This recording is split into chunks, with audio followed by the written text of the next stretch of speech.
when this comes up. So you can check your work against this one, and we're moving on to this idea of let's go ahead and write the inverse of a function. Given a function, let's write the inverse of that. Remember, this was based upon the reflection across the line y equals x.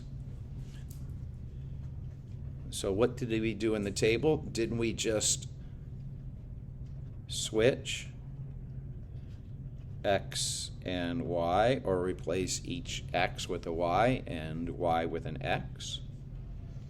And once we do that, then we'll go ahead and solve for the new y. And that'll give us a new equation. So again, let's do that first step with this one. I'm just going to take the y and replace it with x. I'm going to take the x and replace it with y. Now we want to solve for y. You'll see the first step would be to add 9 to both sides. This will give us x plus 9 equals 3/4 of y. I think we ought to get rid of this denominator by multiplying by 4. And I know we could multiply by the reciprocal and do it in one step, but we'll make sure everybody sees this. This will give us 4x. 9 times 4 will give us 36. 4 divided by 4 is 1, times the 3 is 3y. Now I'm going to go ahead and divide everything by 3, and since I didn't plan well, I ran out of room, and this will be 4/3 of x. 1/3 of 36 is 12, and of course 1/3 of 3 is 1. Or we could write it as y equals 4/3 of x plus 12. Okay. Hopefully you can see that I didn't just take this one and flip things around. Okay. So yes, it will have a reciprocal with the slope, but you'll see that the y-intercepts may or may not be the same. Okay. Just switch, change, and you've got it. Let's take a look at our next one. Next one, again, first step.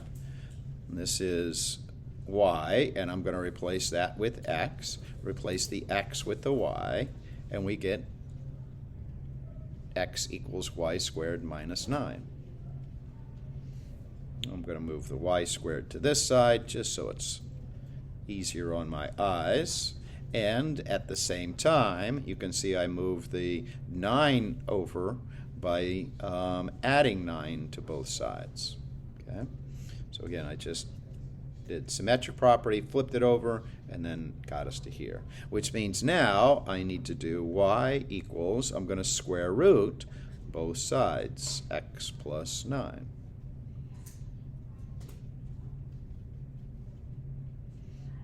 And always remember, when we square root, to solve for something squared, we have to consider the fact that this could have been a negative number in there. The squaring changes that negative to a positive, so we don't know for sure. Okay? And so we have our answer that looks like this. Now, it also said, and asked us the question, are the inverses a function? Will this be a function? Well, let's go back to the original one, and that was this. What's the shape of y equals x squared minus 9 going to be? A parabola. And what do we know about the parabola? And this one started down 9, and it looked like this. And yes, a parabola will not pass the, which test? It does not pass the horizontal line test. Therefore, we know when we did this inverse and we got this one, you'll see that this one was basically a fishing pole. A fishing pole that got shifted to the left 9, and then also a negative fishing pole. That's the plus that I just drew. The negative one's going to look like this. And the negative one is going to make sure that we don't pass the vertical line test with the inverse. But we didn't need to do that. Once we knew the original function did not pass the horizontal line test, then we know that this one is going to fail the vertical line test. Okay? This one is a fail, this one is a fail. They have to be hand in hand. So, inverse is not a function. Let's take a look at our next one. We're going to switch these guys around. We're going to say x equals negative 5 times y plus 10.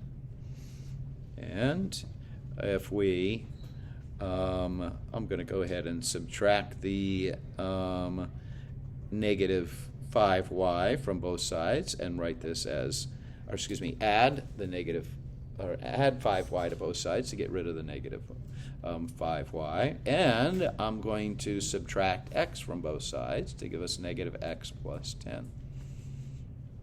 From here, we can divide everything by 5. This will give us y equals negative 1/5 of x. 10 divided by 5 is 2. This is our inverse function. We could even write this as g to the negative first, as we write that notation for inverse, equals negative 1/5 x plus 2. Will this be a function? Well, we know that the original function is just a line that goes through 10 with a slope of negative 5. Will that pass the horizontal line test? Yes, indeed. So, without even checking this one, we know that this one is a function. We've got one more to do. That's our good old buddy, y cubed, or excuse me, y equals x cubed. We're going to change that to a y cubed, which means y is going to be the cube root of x. Another way of writing this would be y equals x to the 1/3 power. Or again, using our inverse notation, the inverse of h equals y to the 1/3 power. Any one of those ways it would be acceptable. We know that our original function is a beautiful looking snake. Will a snake pass the horizontal line test? Yes. Since this passes the horizontal line test, we know that this one will pass the vertical line test, and this is a function.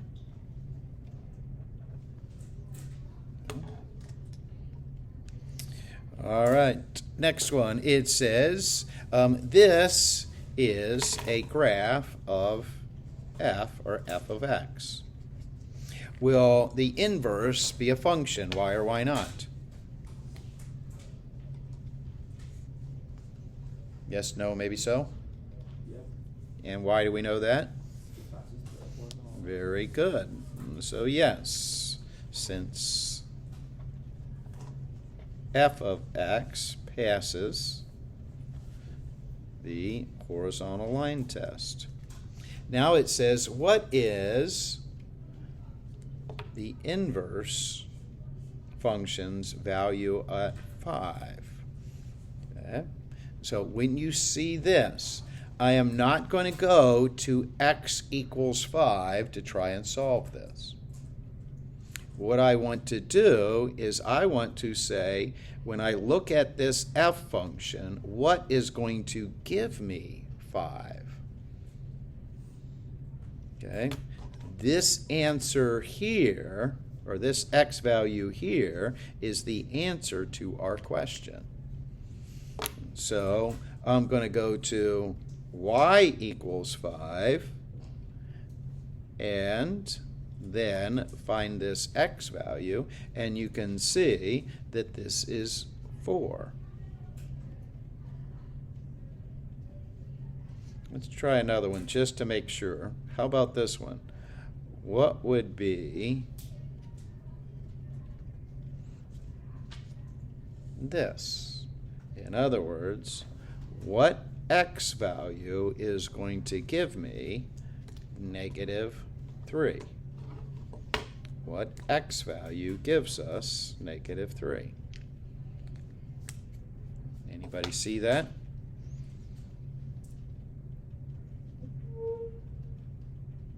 How about we go down -3, and you'll see that that's when x equals 0. X equals 0 on this graph gives us -3, so the inverse gives us this.